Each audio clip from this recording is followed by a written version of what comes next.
అంతఃపురం అనే గ్రామములో ప్రజలు అంతా ఎంతో ఆనందంగా నివసించేవారు.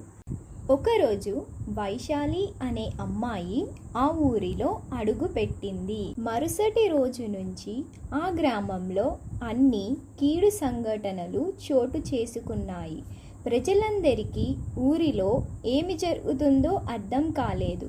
అందరూ భయాందోళనకు గురయ్యారు. ఒక అమావాస్య నాడు ఊరి పొలిమేర వైపు వెళ్తున్న ఒక వ్యక్తికి ఏవో శబ్దాలు వినిపించాయి.